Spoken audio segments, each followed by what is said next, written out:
గాంధీభవన్లో మంత్రులతో ముఖాముఖి కార్యక్రమం రేపు పునః ప్రారంభం కానుంది. ప్రజాభవన్లో అధికారికంగా ప్రజావాణి కార్యక్రమం కొనసాగుతుండగా ఇక్కడ పార్టీ పరంగా మంత్రులతో ముఖాముఖి కార్యక్రమాన్ని ఏర్పాటు చేశారు. సీఎం రేవంత్ రెడ్డి, ఉప ముఖ్యమంత్రి భట్టి విక్రమార్కలతో పాటు మంత్రులంతా వారానికి 1-2 సార్లు గాంధీభవన్లో అందుబాటులో ఉండేలా కార్యక్రమాన్ని ఏర్పాటు చేశారు. ఎవరైనా వినతులు ఇస్తే స్వీకరించి అప్పటికప్పుడు పరిష్కరించేవి ఏవైనా ఉంటే సంబంధిత అధికారులతో మాట్లాడి తక్షణమే పరిష్కరిస్తారు.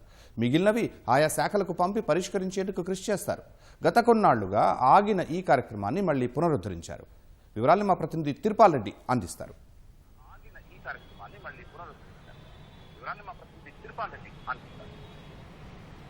శర్మ, గాంధీ భవన్లో 2024 సెప్టెంబర్ నుంచి అంటే రాష్ట్రంలో కాంగ్రెస్ పార్టీ అధికారంలోకి వచ్చిన తర్వాత ఏదైతే ప్రజాభవన్లో ప్రజావాణి కొనసాగుతుందో దానికి సమానంగా పార్టీ పరంగా పార్టీ కార్యకర్తలు కావచ్చు, బయట వాళ్ళు కావచ్చు, ఏదైనా సమస్యలతో వస్తే ఆ సమస్యలను పరిష్కరించేదానికి ప్రభుత్వానికి సమానంగా పార్టీ పరంగా కూడా ఒక కార్యక్రమం ఏర్పాటు చేయాలని చెప్పి పిసిసి నిర్ణయించింది. ఆ మేరకు 2024 సెప్టెంబర్లో ఈ మంత్రులతో ముఖాముఖి కార్యక్రమం ఏర్పాటు చేశారు. వారానికి 1-2 సార్లు మంత్రులు గాంధీ భవన్కు రావడం, గాంధీ భవన్లో ఉదయం 11 గంటల నుంచి మధ్యాహ్నం 1 గంట వరకు మంత్రులు ఉండడం, ఆ సమయంలో వచ్చిన ఫిర్యాదులన్నింటినీ స్వీకరించడము, ఆ స్వీకరించిన ఫిర్యాదుల్లో వివిధ కేటగిరీలకు సంబంధించిన ఫిర్యాదులు ఉంటూ వస్తున్నాయి. దాంట్లో ఎక్కువగా ఇంద్రమిల్లు, రేషన్ కార్డులు, అదేవిధంగా విద్య, ఉద్యోగ, ఉపాధికి సంబంధించిన అంశాలు కూడా ఉంటున్నాయి. అయితే ఏవైనా భూ వివాదాలకు సంబంధించి ఎక్కడైనా ఏదన్నా ఇబ్బందులు ఉన్నట్లయితే కూడా సంబంధిత మంత్రులు ఉన్న పరంగా సంబంధిత కలెక్టర్లకు, సంబంధిత ఎస్పీలకు కానీ లేకపోతే ఇతర అధికారులకు కానీ ఫోన్లు చేసి అప్పటికప్పుడే ఆ సమస్యను పరిష్కరించేదానికి అప్పటికప్పుడే మాట్లాడి పరిష్కరిస్తూ వస్తున్నారు.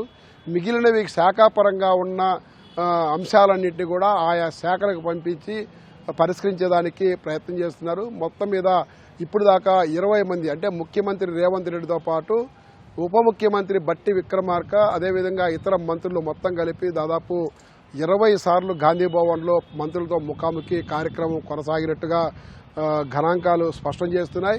అయితే గత కొంతకాలంగా ఈ మంత్రులతో ముఖాముఖి కార్యక్రమము ఆగిపోయింది. దానిని తిరిగి రేపటి నుంచి పునరుద్ధరణ చేయాలని చెప్పేసి పిసిసి నిర్ణయించింది. రేపటి కార్యక్రమానికి మైనారిటీ సంక్షేమ శాఖ మంత్రి అజరుద్దీన్ రేపు జరగనున్న ముఖాముఖి కార్యక్రమానికి రానున్నారు.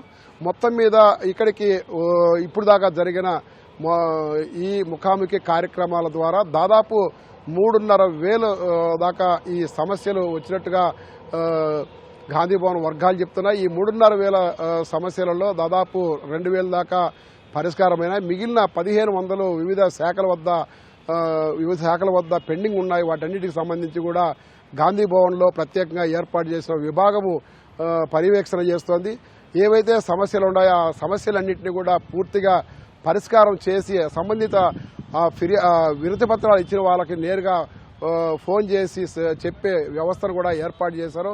మొత్తం మీద మనం కూడా ఇక్కడ చూసినట్టే పార్టీ పరంగా పార్టీని బలోపేతం చేసేసరికి క్షేత్రస్థాయిలో కాంగ్రెస్ పార్టీ శ్రేణులతో పాటు మిగిలిన ప్రజలకు కూడా దగ్గరయ్యేదానికి ఈ కార్యక్రమము పిసిసి ఏర్పాటు చేసింది. ఈ కార్యక్రమము పూర్తి స్థాయిలో కొనసాగాల్సింది. కానీ అప్పుడప్పుడు బై ఎలక్షన్లు లేకపోతే ఇతర ఎలక్షన్లు వచ్చినప్పుడల్లా ఈ కార్యక్రమానికి కొంత అంతరాయం ఏర్పడుతుంది. మొన్న జరిగిన బంజారా హిల్స్ బై ఎలక్షన్ అయితేమేమి, అంతకుముందు జరిగిన కంటోన్మెంట్ బై ఎలక్షన్ అయితేమేమి, ఆ తర్వాత జరిగిన మున్సిపల్ ఎలక్షన్లు, అదేవిధంగా పంచాయతీ ఎన్నికలు, ఇలా ఎన్నికలు వచ్చినప్పుడల్లా కూడా కొంత ఇక్కడ ఈ మంత్రులతో ముఖాముఖి కార్యక్రమం అంతరాయం ఏర్పడుతుంది. ఆ తర్వాత తిరిగి పునరుద్ధరణ అవుతుంది. ఈసారి దాదాపు 6-7 నెలలుగా ఈ కార్యక్రమము కొనసాగలేదు. ఇప్పుడు తిరిగి మళ్ళా పునఃప్రారంభమైతే ఈసారి ఎలాంటి ఇబ్బందులు లేకుండా ఒకవేళ ఇట్లాంటి ఎన్నికలు కానీ లేకపోతే ఇతర అంశాలు వచ్చినప్పుడు ప్రత్యామ్నాయంగా చూడాలని చెప్పేసి కూడా పిసిసి నాయకత్వం భావిస్తుంది.